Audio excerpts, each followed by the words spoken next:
Hello, and a good morning, good afternoon, and a very good evening to you, for good and little people of the tube. Hope you're feeling grand and also when you want. Hello there, everybody.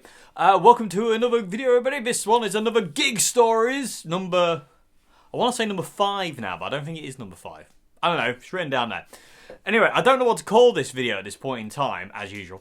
I don't know whether to call it the gig what went wrong, or the horror gig, or the cursed gig. The cursed gig is kind of what I feel is more fitting for this story, to be perfectly honest with you. Funny enough, though, when I tell the story now, it doesn't seem like that bad, but there was a weird feeling this night. Anyway, let's get on with it, shall we? Let's just waffle on about it. So this would be 2009, 2010. I'm leaning more towards 2010. The lineup of the trio was me, my friend Carl, and my friend Kyle on the drums. Carl was on bass. And we booked ourselves in to play this little, tiny little venue in my hometown of Louth, in Lincolnshire, called The Woodman. Unfortunately, it's no longer a music venue. It's gone now, which is a shame, because it was a gorgeous little venue. It was above a pub, and tiny little room, tiny little stage, but great place, and it had a lot of history. It had been a music venue, I think, since like the 70s. My dad saw Martin Carthy up there, and there was Greg Wright, I think his name is. He was a guitarist who played for Michael Jackson. He played up there quite a lot as well, and there was quite a lot of really well-known players who played up there, and it was really cool. And it's sad now. It's a funeral home now, people on the tube. So anyway, so we were booked in to play there. It'd be either Friday or Saturday night. I forget exactly. I want to say 2010. I'm pretty sure it's 2010. Could have been 2009 though, but maybe late 2009. I really don't remember, to be honest with you. It's a long time ago. Anyway, we were due to play there, and really looking forward to it. You know, this is the last time I actually got to play the Woodman. It would have been the last time I played there, sadly, and like I say, it just felt like there was like extra forces this night trying to stop my gig from being a gig. It was weird, really strange. Looking back now, not a great deal happened, but it was enough. It was very strange. Anyway, let's get on with it. So loaded in, no problems. Set up, sound checked, no problems. I think there was about 15 people there, 15 to 20 people there, which in a small room looks like a lot more than it actually is, but that's fine by us. You know, we were used to kind of not playing to a lot of people anyway, and it was fine. Yeah, it was for friends, you know, friends and people who wanted to see us. So it was a good turnout, you know, for a gig we didn't really advertise. Anyway, so we started up. So we started the first set, and I actually have this gig recorded on audio. At that point in time, I actually recorded a lot of our gigs on a little dictaphone, and at some point, people we're going to revisit this gig vlog, and I'll show you the audio and show you where the things went wrong. So, because in all fairness, in my memory, things are a bit hazy now on this one. It's a story I really want to tell, but I have to be kind of upfront in thinking I don't really remember the order these things happened. I know they happened, but I don't remember what went wrong first, but I'm pretty sure I know. But we'll find out, people. When we revisit this thing, we'll see how close I got. So we started playing. First set, we were due to do 2 45-minute sets, and at this period of time, the trio, what we did is we would do 2 45-minute full band sets, but in the 15-minute break in the middle, I would do a solo set on my own. I would just stand there and I would play stuff like Out on the Western Plain by Rory Gallagher. I would play Closing My Eyes by Peter Green, Fleetwood Mac. And I would do other things. I had my own song called Move On at that time, which was like this weird delay-based thing I used to do with a looper. And that's what I did in the 15-minute break. So I never came off the stage because I didn't want to. So I just stayed up there for about, sometimes we would play for like 3 hours. You know, I remember doing a gig where we played for about 3.5 once. We just didn't stop. We just kept playing for 3.5 hours. Anyway, that was a good gig. That was a really cool gig. That was a great one. I remember that one being really fun. Anyway, so back to the Woodman. Okay, so we started the first set.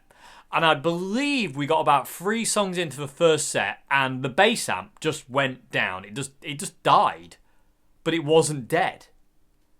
it just stopped making noise and just powered off. It was just weird. It was one of those things of like, we're playing away and all of a sudden the bottom dropped out because there's no low end. And it was like, oh, what's that? So we just stopped, let's just try and figure out what's going on here. About a minute, probably not even that, Carl got it up and running again, and we were like, oh, sorry about that, people. Let's continue. Or we could just swallow our own spit and choke to death. How about that one, Dave? Let's not do that. Okay, so anyway, we started up again, and I seem to remember like 2 songs in again, the bass amp went down again. I'm like, what the hell is going on? That's next. Carl's bass stack was a PV bass stack. He had a 4x10 and a 1x15 and a 400 watt PV head. And it was indestructible. Like most PV stuff is, it was indestructible. Nothing could kill that thing.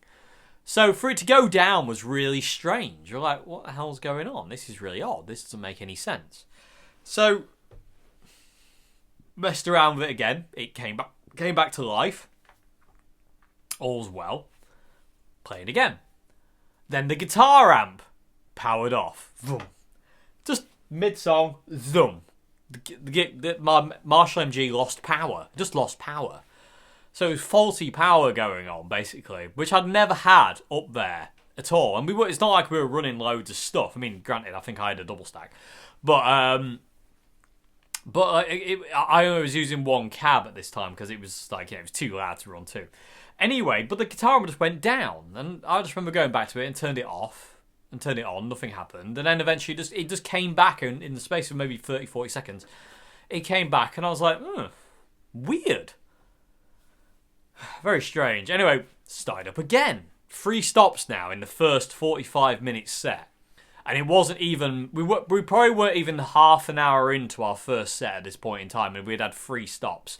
And I was just very apologetic down the microphone to the crowd and saying, I'm really sorry, I don't really know what's going on. Anyway, and I used to take things very much to heart like that. I'm a lot better now. It still affects me quite a lot sometimes, like the Flying Circus gig vlog and stuff like that.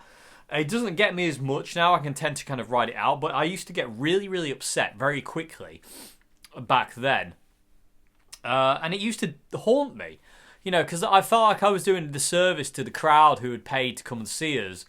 And I was just like, they're here to see music and we can't perform that because the amps keep dying and things keep going wrong. Well, at that point in time, the amps had just gone wrong. And so it really upset me, and I was getting really kind of like bogged down with it. Anyway, then I broke a string on Mr. White. I broke the high E string on Mr. White. And I had the 2 guitars I was using for that gig was Mr. White here, and I had a yellow Richwood Strat copy, which was amazing. And I'd relicked it and beaten it up, and it looked really cool. And I had to switch to that, and I was using that. And so that had happened again in another song. Again, we're probably about 30 minutes in at this point now. And then in one of the songs, Kyle, the drummer, he went to press the bass pedal, and the bass pedal just broke. It literally just broke. It was, I forget the name of the bass pedal, but it's like a really hardy, sturdy bass drum pedal. And again, it's like Carl's PV stack or my Marshall MGs. It was like, these things don't break. Like, they had never, we'd put them through hell with certain gigs and stuff, so there is no way they should just, like, collapse all of a sudden. But things do. I didn't know that at the time, but either way, it got frustrating. Anyway, he went to stand on the bass pedal, and it just broke, mid-song, just broke, and that was that. And what had happened was the link that kind of came that resets the pedal, it was like on a chain. The chain had snapped, which is crazy, really. Absolutely crazy. And this is all within 35 minutes. So, bass amp went down twice, guitar amp went down, broke a string, and then the bass drum pedal broke. Kyle didn't have a spare. He didn't have a spare bass drum pedal. And we were like, well, what do we do? So Carl said, Carl had an electric drum kit at his house. And Carl said, what I'll do is I'll nip home quickly. I'll get my bass drum pedal for you to use. We'll cut the first set short, and then we'll do a longer second set. And we were like, yeah, that's really, really cool. So Kyle Carl went off to get his bass drum pedal. Kyle went off to try and see if he could fix his bass pedal, and I did my solo set. And I thought, well, I'll do a solo set until Carl returns, because it'd be about a 20-minute round trip in all. He only lived outside of town, so about 10 minutes there, 10 minutes back. And I thought, I'll just keep playing songs until Carl comes back. And I was just kind of like, but people didn't come to see me play on my own. It was, and I was trying to extend things, and I had this impression of people were getting bored and fed up and just annoyed at me. And they weren't. It was just in my stupid head. But I kept playing. And just kept things going as much as I could. And then Carl came back, and I took a 5-minute break. I needed a 5-minute break just to kind of calm down a bit. And I remember we went outside, and we were sat at this, just like beer garden bench, so to say. And we were looking at Kyle's bass drum pedal, and it had just absolutely obliterated itself. It had snapped completely, like sheared, like the metal had sheared. And we were just like, how the hell has that done that? And we had no idea how it had done it. It just broken. I mean, Kyle was an animal on drums. He used to really punish his drums. But like it was just absolutely amazing how this thing had absolutely obliterated itself. It was crazy. And I can't remember like the name of the bass drum pedal now, but it was a very hard, but very tough one. I remember it was steel and it broke. I just realised how dark it is. One sec, put the tune. Anyway, moving along. So Carl comes back. I have a 5-minute break. We just go, okay, let's just rearrange the set list. Let's do this. That's about a 50-minute set. We'll do an hour. So we went back on, and in all fairness, by this time, I remember things going wrong in the second set, but I can't remember exactly what it was. But I literally think it was like 4 songs in to the second set, and Kyle stood on the bass drum pedal, and the whole tread plate went and broke. Just, that's it. That's it there. That's it. The bass drum pedal broke again. Granted it was only like a cheapo bass drum pedal, but for it to snap, the tread plate literally snap down the middle was insane. It's game over, lads. And at this point in time, that's what we should have done. We should have said, that's it. Game over. We're going to have to call it a day there. We can't do this, Didn't do that though, did I? I was determined to continue. And so I just remember going, well, I'll do it solo and see if you can fix it.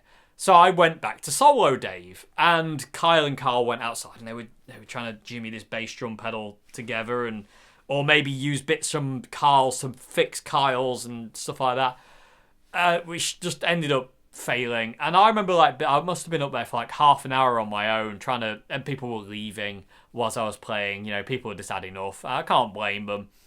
And I was just playing, and I was just making stuff up by this time. I'd ran out of solo songs. I was just making stuff up and just doing that kind of spacey, soundscapey stuff that I like doing on the guitar. But that doesn't work well for a Friday, Saturday night pub.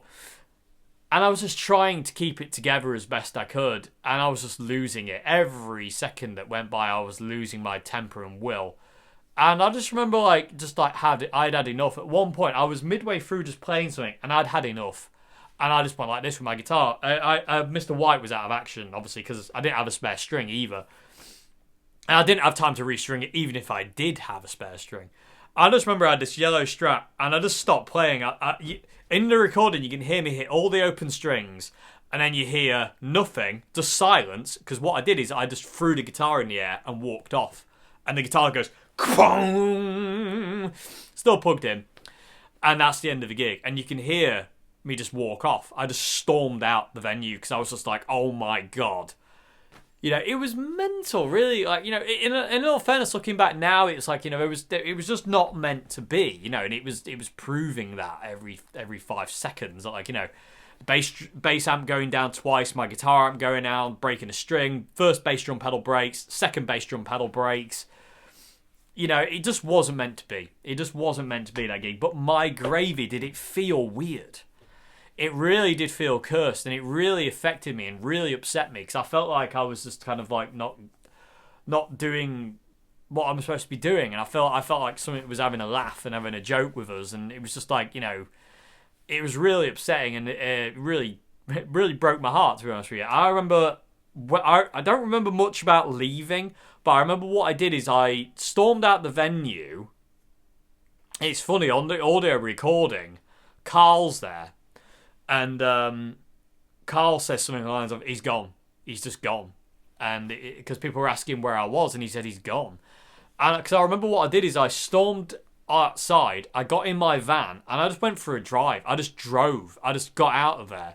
I don't remember if Jo came with me. It's all a bit of a haze, but I know she was at the gig, but I don't remember what happened. But I just remember I had to get out of there. I just had to get out of there. And I left the audio recording going because I didn't know. And people were just like, you can hear people like going, I can't believe what's been going on here. And it was just chaos. And Kyle was really upset. Carl was really upset. I was really upset. It was just really unfair. It felt really unfair. I felt like we had been dealt a really naff hand. And it felt so cursed. It really did. It felt so cursed. And I've never had a gig where things have gone so wrong so quickly. Like I say, we barely did like a 4 songs. I don't think we did. I don't think we got through 4 songs in a row without something going wrong. I seem to remember it was like 3 songs in like when the bass amp went down for the first time. We did another 2 songs and it went down. Then my amp went down. I broke a string. Then the bass drum pedal broke, and then we came back on again and got through maybe 2 or 3 songs, and the bass drum pedal broke again. It was just chaos. It was mad, absolutely mad. Like not unheard of. These gear breaks. It happens, and faulty electrics in pubs is not anything to be sniffed at. But it's there. But it was just weird how it just seemed to happen. So it was like literally like someone was going, no, you're not doing this. Anyway, eventually I came back to the venue and we packed up, and I was just like, I was almost inconsolable, to be honest with you. I took it very hard. It really, really upset me. Like playing live does sometimes. Like I always have this thing when I play live or in a video that like it has to be the best I can push out of myself at that point in time. If I'm not giving it my all, then it's not good enough. And if things get in the way, that starts to frustrate me, like breaking a string or a pedal not working or something else happening, I start to take it to heart, and I get really upset, not only for me, well, not for me at all, but for other people. Like, I was really upset for Carl when his bass amp went down twice. I was really upset for Kyle when he broke his favourite bass drum pedal. And when he broke it again, he was really upset. And I can't wait to kind of revisit this video, if you will. So this is like a part 1. Because we'll have a listen to the audio, and I'll get those bits up, and we'll have a listen to what actually transpired when these things went wrong. How did we act? What did we say? What happened? And like I say, it was just I tried to keep it going for as long as I could, and again, just in hope that something might happen. We might be able to fix the bass drum pedal or whatever, and nothing ever did. We couldn't fix anything. It all went wrong, and that was that. And it felt like a cursed gig. This isn't I do apologise, people. This one isn't as exciting as the other ones, but I've got plenty of those to do. But I really wanted to tell this story because it's one of those weird gigs where, like, say, you don't feel like when you talk back at it, you don't feel like it wasn't that bad. It wasn't that bad. But when you were there, my God, it was horrific. And, there is nothing more embarrassing and upsetting as your gear dying in front of a crowd of people. Or something going wrong and you don't know how to fix it on stage. It's just kind of like, what do I do? What do I do? It kind of, you're a rabbit in headlights. And we just didn't know what to do. It was upsetting, and we were struggling, and it was just one of those nights, and I just remember like being really upset, like verge of tears upset, because I felt like I had blown it. I felt like I had ruined the evening, and I took it all on myself instead of just kind of like seeing it as like freak accidents, which is exactly what it was. I blamed myself. which is I'm very good at. You know, I'm very good at blaming myself for things that aren't my fault. But anyway, but yeah, so it was a cursed gig. It really was. It was cursed. It felt it, and it was exacerbated by my actions and not really knowing what to do. And it was just upsetting. It was really tough. It was really tough. I remember getting up the next morning and just being really depressed by it all, and just thinking, what the hell happened? You know, why did that happen? And it was literally like something was stood in the way of that gig. It was really strange, and it really, really got to me and really upset me. And it upset us all, Kyle and Carl as well. Like, we were just like, we don't know what to do. And I just remember, like, we all went home very dejected. Sorry, we all really felt like, ugh. You know, it was really, really tough.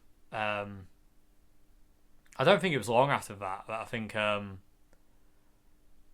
no, it would have been a while after that. But I was going to say, I think it wasn't long after that gig where Carl quit. But no, he wasn't. He was with me for about another year and a bit after that, before he quit. But yeah, it was an upsetting gig. It felt totally like something was trying to stop it. It really did. It was so strange. Anyway, ViewTube, I hope that's somewhat interesting. I know it's not as exciting as the last one with the riot and the ones, you know, all the other ones and stuff like that. But I do have plenty more of those weird ones. But for now, like, I just really want to tell this one, and I say I'll leave this one as a part 1. We'll go back and we'll listen to when we get to part 2, and we'll listen to the audio and have a listen to what happened. And it was just crazy. What a night. It was such a strange night. Like, you know, for things to be dying in the way they were dying, it was really strange. It felt cursed. It really did.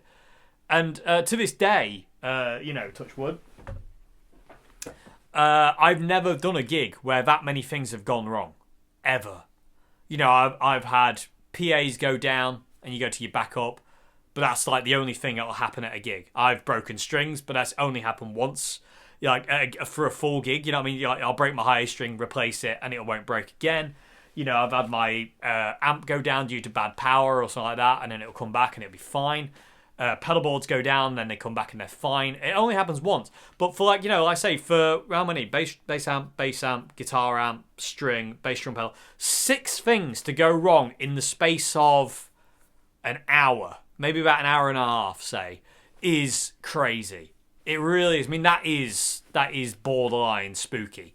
Well, to me, anyway. I know I'm being a bit overdramatic there, maybe, but it just felt weird. At the time, it felt weird, and I can go there in my mind and still feel. I can still visualize that gig and still see it because it's stuck in my head so clearly. And it was just really weird. It was so uncomfortable. It felt odd. It just felt odd. Anyway, ViewTube. I hope this has been interesting. I hope it's been a bit of a giggle anyway for what it was. And, yeah, it was crazy. Like, wow, what a weird night. Anyway, hope you enjoyed this vid, ViewTube, and I'll see you again very soon for another one. Have a great morning, afternoon, and good evening. If you like the videos I do here, please consider becoming a patron at Patreon. Links to that down there. It keeps this channel going. As well as links to my music are down there as well on my Bandcamp. Yeah, I feel like this wasn't enough. Again, there's that thing again, ViewTube. That thing of, like, I always feel like I'm not doing enough. I feel like I'm not giving enough. That feels like a curse sometimes because I always push myself to my absolute limit and then burn myself out and get tired. Anyway, another time. Hope you enjoyed this video, ViewTube. See you again. Goodbye now. Thank you very much indeed for watching.